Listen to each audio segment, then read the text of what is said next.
Hello and welcome along to Mondo Chelloveck Movies. My name is John, and this video is going to be a Scala tag. Now, on my love for this documentary I got off my good friend Paul Wadsworth, I can't get enough of this movie. I can't get enough of the feel of this movie. I can't get enough of the vibe of it. I'll leave a link down below to my previous video that I did on this one, tell you more about it. I keep looking at my shelves and I think, there's loads of stuff on here that was probably either shown at the Scala or would have sat well with the Scala sort of mentality. So some of these movies are off the beaten track, might be a bit provocative.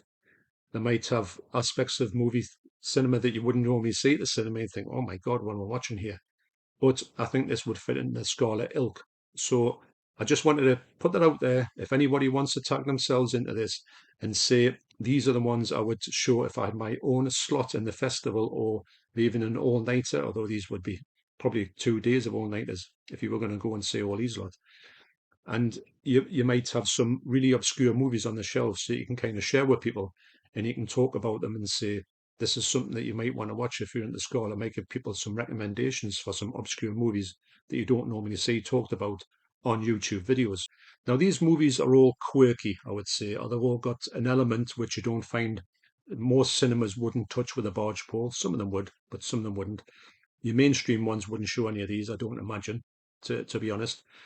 But some of them are just, you've got a vibe when you just think about them, you just think that would sit well with a scholar like ideology. So first up is Sightseers. This is a great movie. It's a comedy, it's a dark comedy, and it follows these two. Well, I'm going to say he's definitely a psychopath, and she's kind of borderline psychopath. She's really strange. Now, those two go on holidays, and what they do is they go to in a caravan.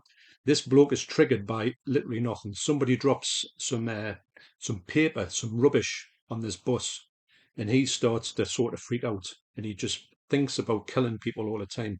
And she joins in with him because she kind of is easily led. The cast is great. Alice Lowe, I think she's absolutely brilliant. Some of the things, some movies she's been in, the TV shows she's been in, the comedies have been great. But this is a great movie from Ben Wheatley, who was interviewed on that in audio form on that Scholar documentary. So don't forget the Scholar shut in 1993. So I think this movie was made long after that. So some of these movies haven't got the chance to go in there. But I tell you what, if the Scholar was going today, this would definitely be up there because it's so really out there and quirky, quite gory as well. But some of the set pieces in here about these two when they just go on a rampage is brilliant at a caravan site. So that's Sightseers. So, of course, John Waters was on the Scholar documentary. He's actually talking about a lot of his movies, Pink Flamingos, Female Trouble, all that type of thing. But I thought, what about this one, Serial Mom? Now, this stars Kathleen Turner. Now, the best thing about this movie is that this family are meant to be your normal American wholesome family, but they're anything but. She is an absolute maniac, and the language she comes out with, it was weird to see Kathleen Turner in a sort of role like this, where the stuff she said, like she used to call people up and make prank calls to them and just tell them what she thought of them.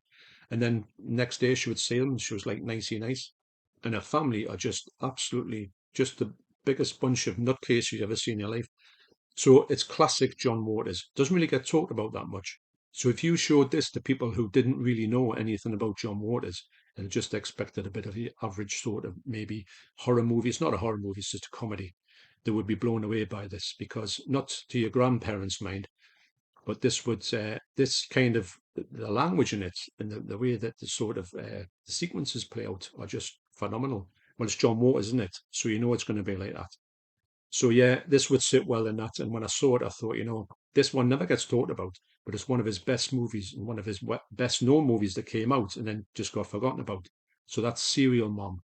Next up was a brilliant movie that I first saw on TV. I couldn't believe what I was watching because at this time it was so like ahead of its time, kind of. It was set in 1982, but it had a feel of being, wow, this is really telling it like it is.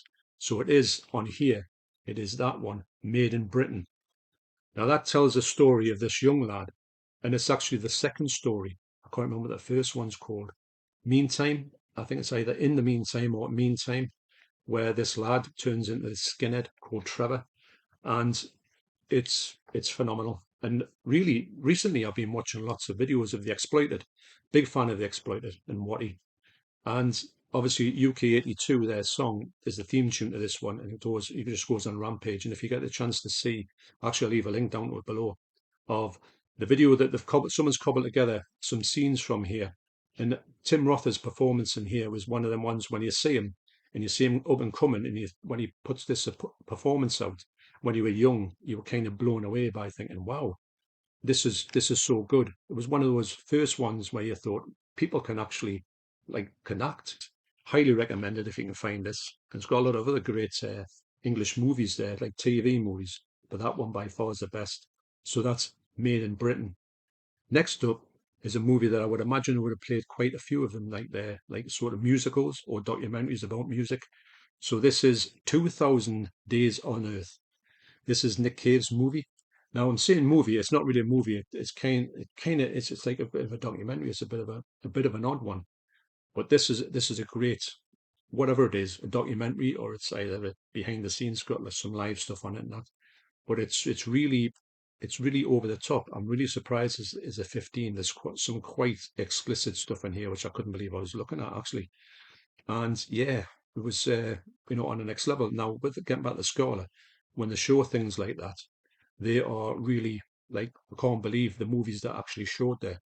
Thunderstruck comes to mind because I have seen clips of it, and I thought, I just don't believe that that was actually shown in the cinema. It was shown in the cinema. It was played there all the time.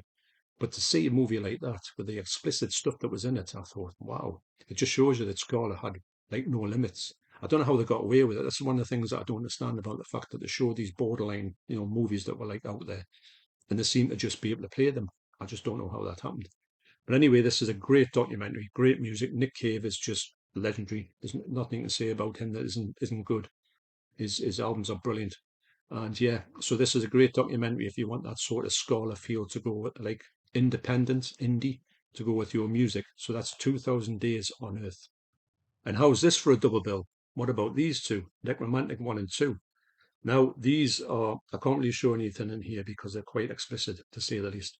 Now, I don't need to tell you what these movies are about, but the things, and I do know that it's definitely played in these, probably the both of them, although this might not have been there because I don't know if it came out, I think it was 92 that came out, so it might have actually been in there. But these two are next level when it comes to what they show.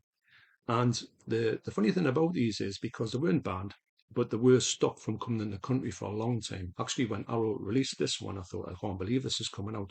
Because literally, although they weren't, like I say, banned, if you got caught importing these two, especially this one for some reason, although this one's worse, I would say, you would get a really hefty fine for it. So the fact that you can actually just go out and buy these are long out of print Arrow and special editions are absolutely amazing. You get tons of stuff in it.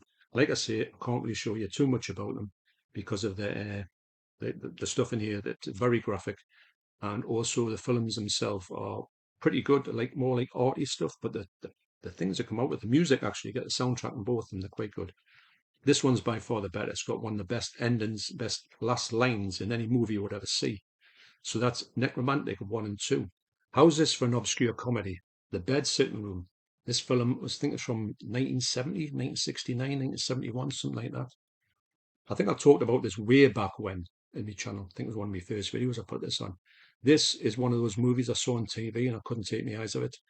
It takes place in the future when there's been a nuclear war, and this is like the aftermath, and there's the people are wandering around, in the middle of this, just derelict. Everything's sort of like blown up, obviously, and just the things that are happening here. It's very much like a Monty Python film, that sort of ilk. Obviously, it's got Peter Cook and Dudley Moore in it. Maybe Dudley Moore's not in it, but Peter Cook is. And if you can imagine this, Arthur Law plays this bloke. And now what happens is these people sort of mutate because of this nuclear fallout, and things are starting to happen to them. And this is it Arthur Law? Yeah, Arthur Law is turning into a bed sitting room. He actually turns into a room because he rolls up his sleeves and he's got wallpaper on his arms. And his wife turns into a budgie or a parrot. So she's making parrot noises. And it's just insane, but it's so good and it's so off the beaten track. This is one of those movies you would imagine playing at the Scala because it is such one of those out there comedies you see late at night on TV, and you go out and tell your mates, and one, did you see the bed sitting room last night? and then it got a cult following on the TV, but you never ever hear this talked about. You hear about a lot of British humour talked about and British comedies talked about, but this one just never gets a mention, but it's so good. And everybody in here is playing against type. I mean, Arthur Law, he's obviously, I think, him in Dad's Army, but quite a normal comedian.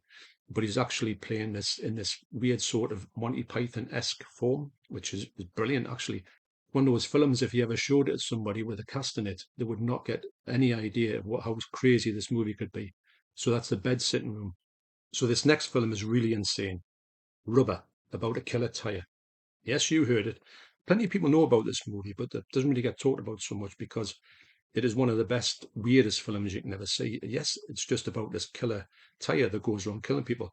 Now, one of this weird factors into this is like breaks all the, you break all the fourth wall and that people are talking to the camera, but it breaks them and more. This is just really this killer tire goes around, and when somebody sees it, it kind of just undulates, and then the head blows up. I like these movies. You put it on, you think, oh, this should be a bit of a laugh, and you put it on, you just can't believe what you're seeing, and it goes in all these twists and turns which normal films don't go into. Like I say, breaking all those walls about the films within the film, that type of thing. It's just crazy, but it's such a good movie, and it's a definite one that would have played in a Scala because it's so obtuse. So that's Rubber. Speaking of obtuse movies, what about this? Buffalo 66. Now, I've got to thank my good friend Leon Talks Films. I'm going to leave a link to his channel down below. He gave this to me. It's his favourite film. And he said, I would like you to see it. So I thought, right, no problem. So I put it on, and I had such a blast with this movie. It's just a crazy story about him meeting this girl and sort of kidnapping her. And he takes her back to his house and meets his family, which he doesn't get on with because he's come back into town. So she goes along with that, but she's not too happy about it at first. But in this movie, I think it's Ben Gazzara, his dad, and he burst into a song one time, and then she does this sort of like dance, and she bursts into a song as well. Where they're just miming. It's so good. I mean, those two bits in it are worth watching this movie alone.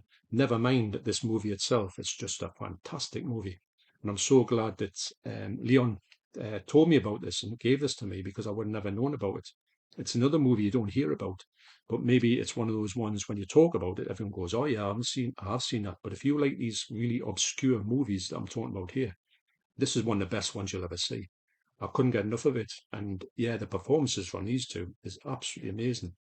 Um, Christina Ricci, she is phenomenal in this one. It's one of the best performances I've ever seen her, and she's very underrated actually. And she really plays like obscure indie movies really well. So that's Buffalo 66.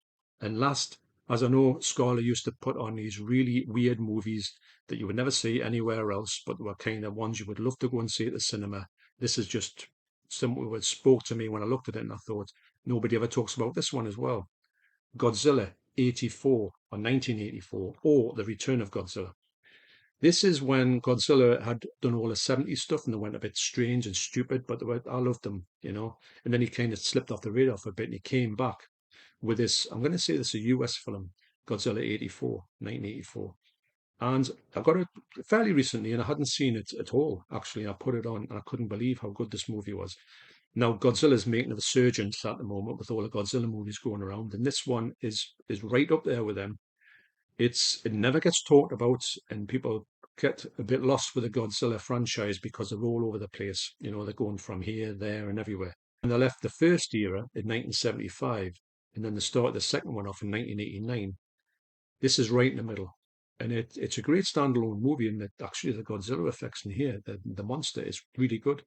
And it's got a really good, serious kind of flavour to it. But another one that I just love, I would love to see one of these old Godzilla movies at the cinema, and I would imagine, like I say, at the Scala, they'd be playing stuff like this. So that's my Scala Festival. What would you put in your Scala Festival? I would imagine a lot of people have some obscure movies that never get a chance to talk about. And maybe if I was going to talk about this movie, it wouldn't get any notice, but maybe some of these wouldn't get noticed. But the fact I'm talking in this like festival, like medium, you might get a chance to show off some really obscurities in your collection. So if you want to tag yourself in this, by all means, I'd be really interested to see what people can bring out of their collections and show to people as means to say, this is what, if I was in charge of the Scala for a week, this is what I could put on. And these would be movies that you would kind of I would love to get some recommendations and think, oh, that sounds really good.